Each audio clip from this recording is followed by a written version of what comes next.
losing your quiet mind, trying to get your quiet mind back, whether it has been lost in any type of relationship, family relationship, intimate relationship, business relationship, everyday workplace relationship, to get your quiet mind back, to utilize your quiet mind.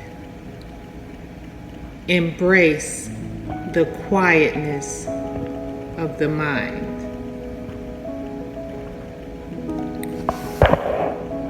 Remember, like most things in life, the process of getting your quiet mind back is a personal and involved and ongoing, everyday effort.